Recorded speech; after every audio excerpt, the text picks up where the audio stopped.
Ladies and gentlemen, welcome in here. We're getting ready to start Feral Friday up. Yeah, we'll be hanging out here on YouTube for, I don't know, probably about 30, 40 minutes. We're going to be doing a little bit of, I'm going to be looking at some of the information that's coming up on a trial that's coming up next week from the Rust set. It's going to be interesting. Stick with me, guys, but we're going to be heading over to Kick in about 30 to 40 minutes, and we're going to be, who knows what over there, having a good time. Make sure you're following on Kick. We're going to about to be coming at you.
Let's rock.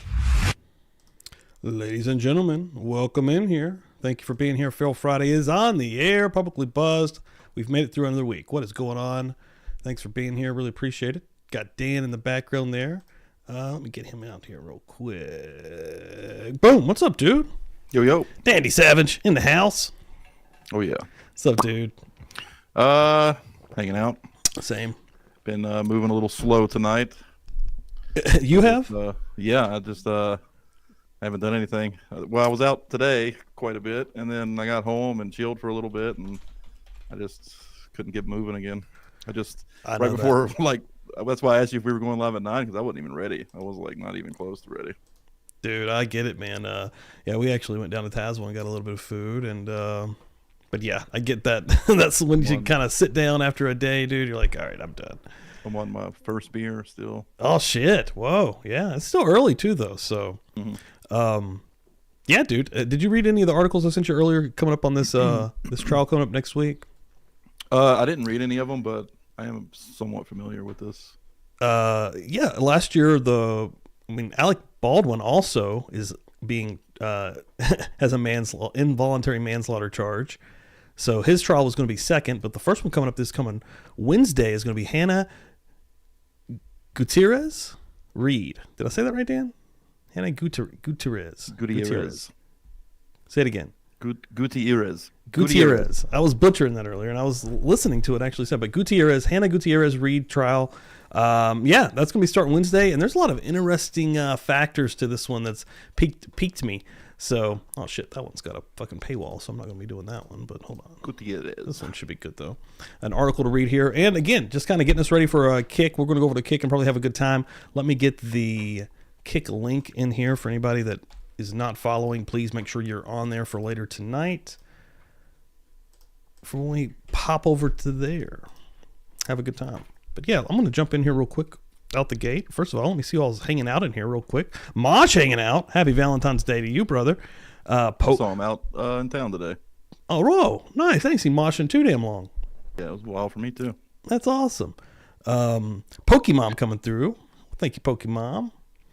Wild Side coming through. Law Nerd Amber coming through. Candace, what's up? What's up? Fuzzy Puff coming through. Stevie Irwin coming through in the house. Sky Troop. Who you with? Jersey Den. Thanks, guys. Appreciate y'all being here. Please like, share this out. Let people know you're hanging out here tonight. And, yeah. I'm going to look at this here first. How did live ammunition get on Alec Baldwin's Rust set. The Armorer's trial will focus on this, and that is a really good question. I know a lot of when this first story first broke, and I was hearing that everyone was mad at Alec Baldwin, I was like, why would they be mad at the actor? But then I learned that he was producing the film. And then I learned that he had hired the Armorer, who is now going to be the first up again in this involuntary manslaughter trial that's coming up here Wednesday. And it's an interesting one. The scheduled trial next week of a movie weapons supervisor in the fatal shooting of a cinematographer by Alec Baldwin may hinge on an endearing mystery. How did live ammunition find its way onto the set of a film set where it was expressly prohibited? Did you ever see, Dan, any of the initial police body cam footage when they first showed up and they're talking to Alec on set? Mm-hmm. Yeah. How weird that was, right? Yeah. He was almost like manipulating the whole situation, right? Like he was like, I'm going to go change my clothes. And they're like, well, okay, sure. Like it was like, it was a very, like I feel like a crime scene should have been being set up basically. And they were just like kind of walking around doing whatever they wanted. Again, he was going to change his clothes before he came down and talked to them. It was like going to be on his time, not really the police's. Right. Really strange vibe. I really quickly, I want to give kind of my opinion on this. I really don't think Baldwin is responsible at all. Okay. I think it's fully on the weapons specialist, the armorer, whatever her title was. I mean, that's her job. Her job is to make sure the weapons are safe. Yeah. And this may be not an amazing example, but like if you went to like a weapon training class, let's say there's 30 people. Again, this is not a great example because they give you absolutely fake looking guns. They give you like wooden guns. They don't give you anything that looks remotely like a real weapon. But imagine for a second they did, and you're going through this weapons training. All the guns are supposed to be fake, and then someone just hands out a real one on accident, and that gun goes off and hits somebody. That's not the student's fault. That would be the person who is handing that shit out. Yeah, I agree. And honestly, today, as I've been reading and getting a little bit deeper, because, I honestly do agree. I don't know if I agree fully about the manslaughter charge. Maybe involuntary manslaughter makes sense. But the one thing that's really implicating Alec Baldwin, even in my eyes, is that he was producer of the film and running the film set. So he is in total control of everyone. And he hired the armorer who was inexperienced. It was her second time ever. Another movie that she was on. That's a good point. She had actually also been reprimanded. I believe that was a Nicolas Cage film. But also, I found this out today, she was basically, this is like a second generation deal. Her father was a stuntman and an armorer and, in Hollywood. Mm-hmm. There's also but I mean, again, it's hard. I get the fact that Alec Baldwin is basically, this is his movie, right? That he's producing this. Also, it's a Hollywood film, but it's also a low budget Hollywood film. In the aspect of multi-million-dollar Hollywood films, if you really think about it. Right. And Alec Baldwin is, of course, going to try to cut cost any way he can, right? So he's got an inexperienced armorer on the set. I don't know. Like it's a muddy one. That's what I'm going to say, though. She was an armorer. I mean, I still 100%. No. Yeah. Yeah, I still don't. Like, it's not like he pulled somebody off the street and said that they were an armorer. Right. No, 100%. I mean? That's true too. I don't know. Like he should. I think he would feel confident that he's being handed a gun with blanks or whatever it's supposed to be. I do agree with that also. He should, right? Like that is her job to make sure. And I read this, or I'm going to read this story again. Like, is it common practice for actors to check the weapons they're handed? Well, it's the armorer. So I read that. Well, I know, but would an actor typically in a situation like this, do actors check? I doubt they do. Right? I doubt they do. In any right? movie. It doesn't make because they make trust sense, the right? armorer. Yeah, exactly. So the armorer in this situation, from reading earlier, put the gun. Now, I think, my mind always, you guys know me, my mind always goes to the possibility of fucking craziness. Like, what if some evil motherfucker on this set is wanting to set somebody the fuck up?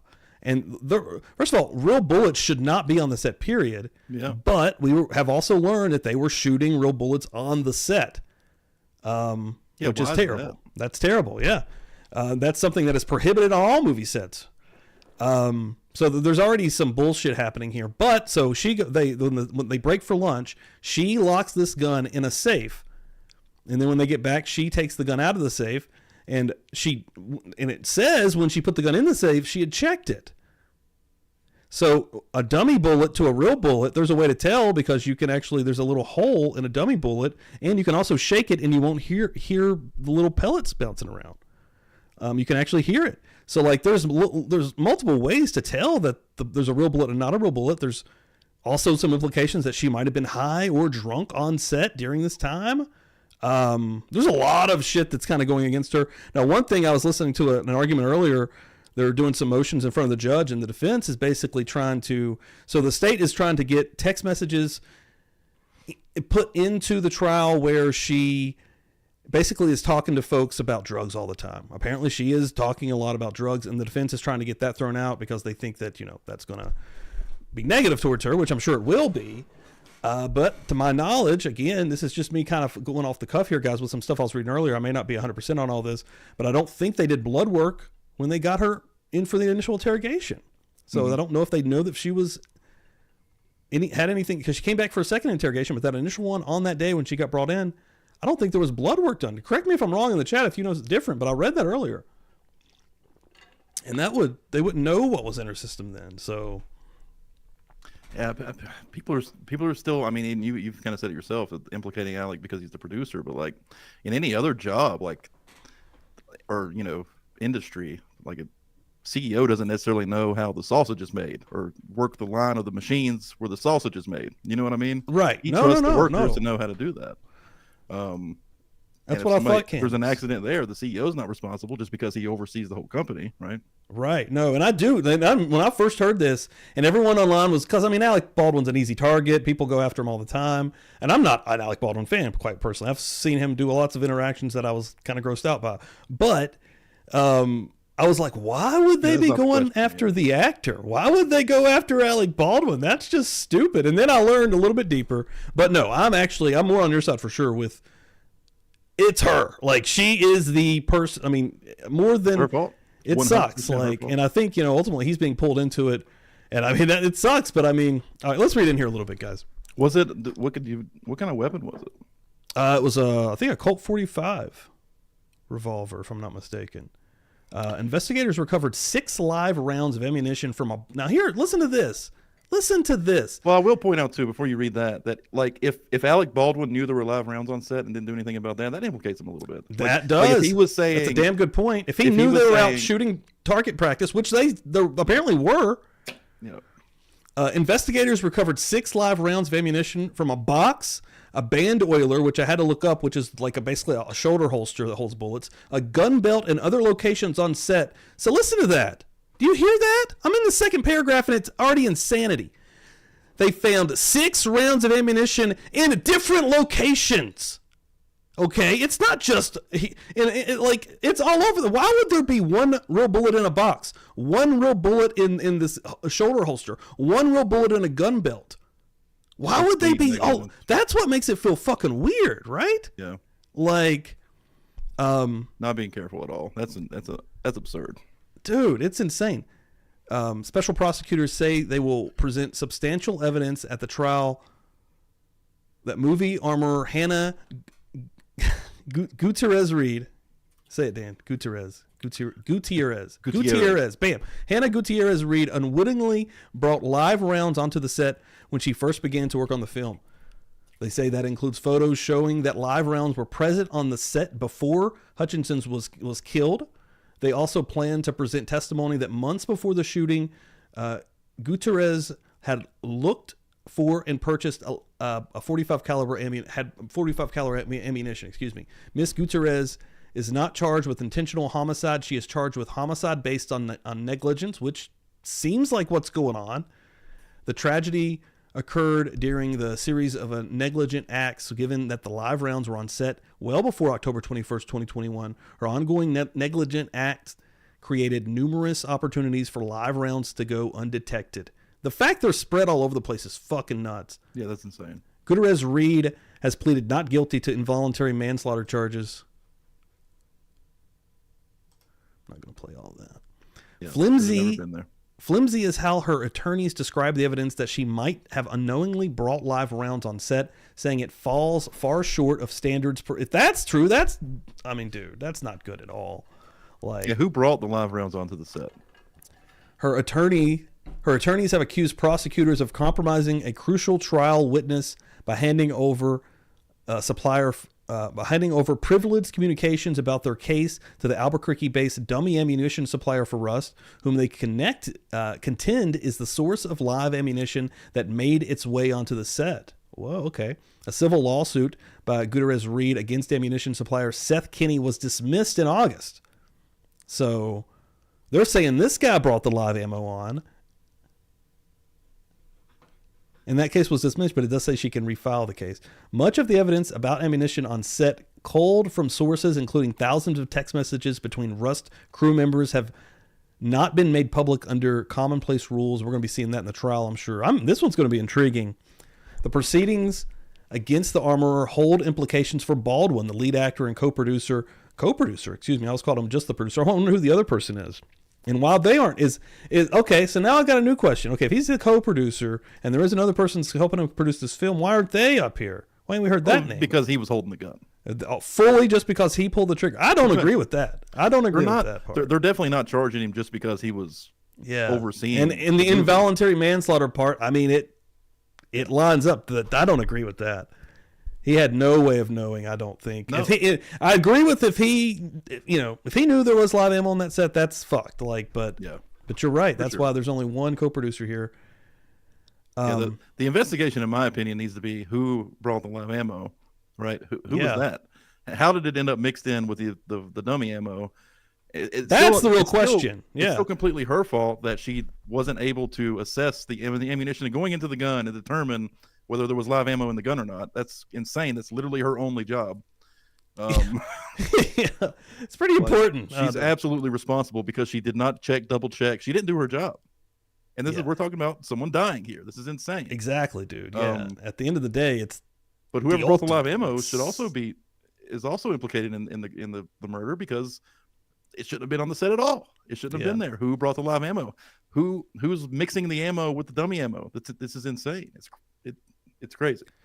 Prosecutors allege that Gutierrez Reed eventually loaded a live round into the gun that Baldwin discharged during the October 2021 rehearsal, killing Hutchinson, and that the tragedy was a consequence of lax oversight of ammunition.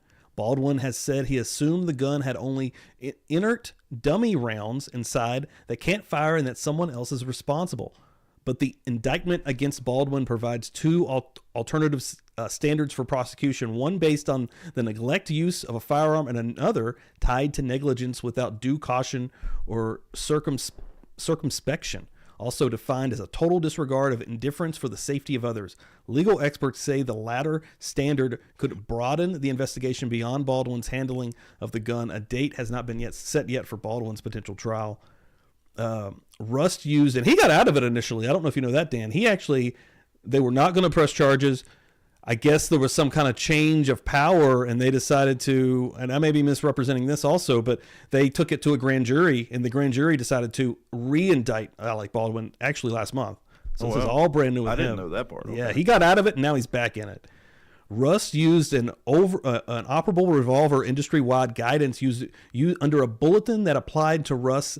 And this is right here. This is on every movie set, guys. Live ammunition is never to be used nor brought onto any studio lot or stage. It also says to treat all firearms as if they were loaded. Now, that could go back to Alec Baldwin, too, because, so he's in a rehearsal, and he shoots the cinematographer. The cinematographer had no reason to have a gun pointed at her whatsoever. Yeah. And she's not the only person, and the director got hit too. He didn't die, but he got hit. That's something that I also forgot about. It wasn't even another actor in the scene. Yeah, exactly. And it's rehearsal. Why is he pulling the trigger in rehearsal at the cinematographer? Well, okay, hold on. That's a good point. That's weird. I don't know. Maybe Actually, I started, now the rehearsal part makes what I'm saying honestly makes sense to me, but for a second there I started to think, well, and maybe they are doing some kind of like a total rehearsal even with camera folks, right? Because maybe there was a close-up shot. Maybe shooting at the camera. Maybe right in front of him, because I saw pictures of her and she has a harness camera on. You know what I mean? Like maybe she's right literally in front of him and he pulls the trigger and that's how it happened. Yeah. And maybe I'm talking a little bit out of school sense, here. Actually. That does make a little bit more sense, actually. I mean, this one's intriguing. This one's got me. I want to point out that it says industry-wide guidance. It's not a requirement. Right. Almost just like this would be the sign that would be on every wall, but it's just for safety. But because I mean, like I would be OSHA willing did to it, bet right? they use live ammunition for certain scenes, like if you're just shooting at like a wall or something. Like there's no other actors in the path of the bullets. Yeah. Like you might want that realistic impact, so you should use real ammunition. I could see that. Yeah. To save on special effects and shit, just like shoot a real bullet at a wall. Mm-hmm. Nobody's gonna, it's not an issue. Especially if it's like if you're outside, if it's not like in a studio setting, you're like in an actual real location. Yeah, and honestly, and if you're bringing an actual gun and actual ammo in from safety precautions, no one get near it. We're going to have a special designated area. It won't even come out of the case or holster until it's time. Like a lot of these factors would make sense then too. Crew members also say Bonanza Creek Ranch, the movie set location where Hutchins was shot, forbade the presence of live ammunition on its property. So that's interesting. If they were out there shooting on this property and they had, basically said, don't bring it, period. State workplace safety regulators say Gutierrez Reed was responsible for storage, maintenance, and handling of firearms and ammunition on set, and for loading firearms with blanks that have a charge but no projectile or inert dummy rounds. Live rounds are typically distinguished from dummy rounds by a small hole in the dummy's brass cartridge, indicating there is no explosive inside, but by a missing or dimpled primer at the bottom of the cartridge, or by shaking the round to hear the clatter of the BB that is inserted inside. Live ammunition has made its way onto U.S. movie sets with severe consequences in the past, and they mention, of course, Brendan Lee from The Crow in 1993 when he was shot, Bruce Lee's kid, famously. In 2005, federal regulators fined Greystone Television and filmed $650. There was a situation here. It turned out that a balloon-breaking birdshot round were in the same box as blanks, and somebody had got shot in the thigh, elbow, and hand with birdshot. In Mexico, a scathing report from state regulators about the Rush shooting said the production company did not develop a process for ensuring live rounds were kept away from the set and failed to give the armorer enough time to thoroughly inventory ammunition. Maybe that could go back on the producers a little bit if they're running around like chickens with their head cut off and they're not being given ample time to do these things properly. Yeah. There's a lot of questions here. Prosecutors want the regulators' conclusions kept out of the trial because it might be used to argue that Rust management was responsible for the safety failures and not Gutierrez Reed. Heated and disparaging exchange. And I watched this earlier, and it's a 30-minute long video. It's on Court TV. And I think the actual argument is hours long. Blink Law Nerd Amber sent me it, and if I watched it, it would just be probably listening to it because it's hours, dude. The state and the defense are arguing in front of the judge via Zoom, but Court TV breaks it down into a nice little 30-minute video. And I'll go in here right now and I'll put that in chat. And I would recommend anybody go and watch this because I'll start my day with this.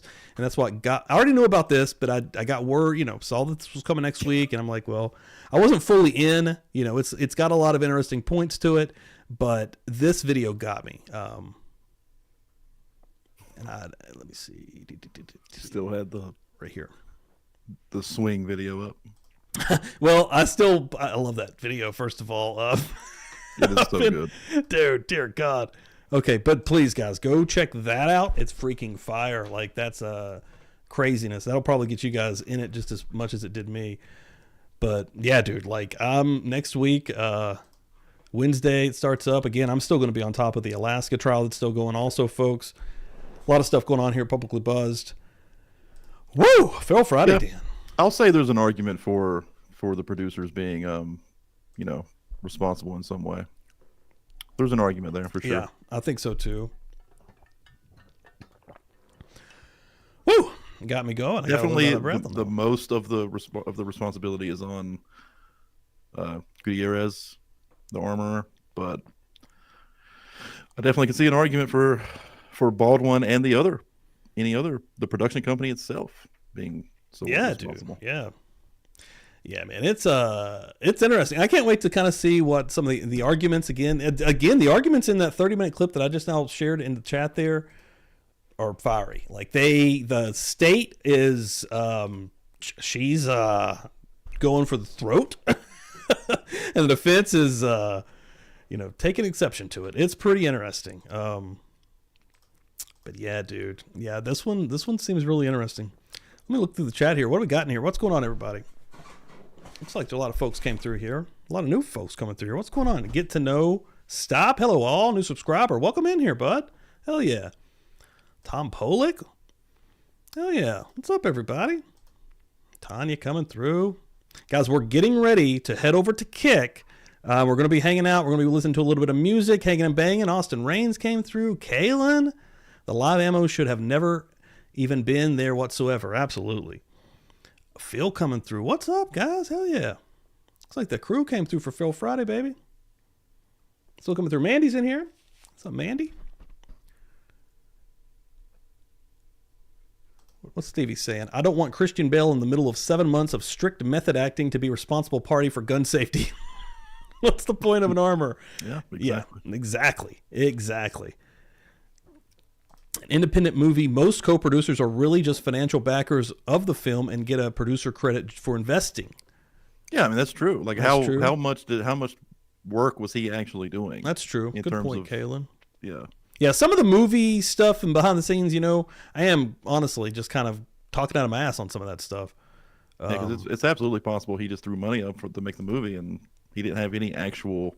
And he's being implicated because, again, he was in it and did pull the trigger. Holding the gun. Yeah. Klubenati in here. What's up, Klubenati? It's the creator. Welcome in here, Klubenati. Hell yeah, Strychnine. So is the movie still being released? I think they finished it. I think they went back and finished it after. Oh wow. Is Rust finished? I don't think it was immediate, but I'm pretty sure they did. Yep. May 2023, the character played by Josh Hopkins was confirmed to have replaced that of Ackles. Oh yeah. Dude from Supernatural is in this, and he actually has a police interrogation too. He was in it. He left. He was replaced by Josh Hopkins, who left because of schedule. Oh, okay. He just left because of scheduling conflicts. Probably because initially he was set to film then, and it changed.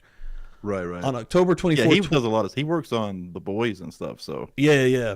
I like him, dude. He's a good actor. Bro. Oh, he's awesome. Yeah, he seems like a really cool dude. I know, man. Like, I wish he would honestly, he's probably in the best spot he's at. You know what I mean? Like, he's famous, but not stupid famous. October 24th, 2023, Baldwin returned to the set to finish filming his scenes, with the production concluding May 22nd. So, yeah, they have finished this movie. It's going to come out. Interesting. That is interesting. That's not going to do good. That's going to freaking flop. Yeah. I wonder if that scene's even in the movie. Let's not finish I don't know. They're all our money, man. We got to get our funds back. They already dropped however many million it was to... Gutierrez. You guys should have watched me watching Mexican wrestling back in the day. It's not good. The only names I could get is if they randomly had an American one, like the Shocker. They had one guy named the Shocker, and then a bunch of Mexican names. And I'm like, all right. I like the guy in the blue. There was one guy that you can't even really say his name. I don't think it would go. I remember one was called Charles Manson. Oh, okay. I was hoping you weren't going to say the guy I was thinking of. Do you remember Charles Manson? And Chessman. Charles Manson, the Shocker. Well, it's his name is actually just Black in Spanish, but you can't really say. Oh, I think I do know what you're saying. Yeah, I can't remember his full name, but it had that. I word don't in remember it. it, but I remember it being pretty crazy. Yeah. Mm-hmm. But it's just Black in Spanish. But yeah, we can't get away with saying that. That's for sure. Hey, Sammy, thanks for coming in here. Nacho Libre, yeah, that was a great movie. That's it. I can roll the R's. That's Gutierrez. I don't think Gutierrez needs an R. Needs the roll, does it? I don't know. Eddie Guerrero. I can say Guerrero. I've never been able to do the rolls, the R rolls. Cammy, can you teach me the R's, the rolls? Hey, thank you, Jerry. Thank you. Appreciate it, everybody. Now, here's the link. Here's the link you're going to want, baby. Kick. Okay? We're about to go over there right now. On Kick, we can do some crazy stuff. Kick right now, they don't have any rules. They're in beta. They don't give a shit. We can watch Wild movies. West. It's Wild West, baby. We can watch TV shows. We can play any songs, no copyright. On Feral Friday, we like to get down a little bit. Last week was absolutely crazy. Last week got out of control. Last week was nuts. Last week last week we went to go watch an episode of Twin Peaks, episode 6, and we just never got there. So Never got there. Never got there. Mandy said, "Roll gently, Steve, not girthy." Eddie Guerrero. Oh, there you go, Eddie Guerrero. That was so funny. Guerrero. Oh man, good to see you too, Jessica Christie. Yes, I ain't seen you in a minute. I don't think. How you been? Love it. Everybody coming through here tonight. Thanks, guys. Appreciate it. Did notifications Megan? go out? Do what? Did notifications actually go out? Maybe. Maybe, but randomly. Hey, I will say this, guys. If you're following on Kick, you will actually get notified when we go live. Yeah, It's crazy. They actually seem to. Well, they seem to care. Best part, but it's crazy. pretty sweet. All right, guys, we're about to jump over there right now. 9:35. We'll be hanging out for a little while, basically until I don't know. We get tired. Love you guys. Again, please hit that. Again, it's in your app store, whether you're on iPhone, whether you're on Android. Type in Kick. If you download it, then type in Publicly Buzzed. We should pop right up. We'll see you right there. Later. This hurts.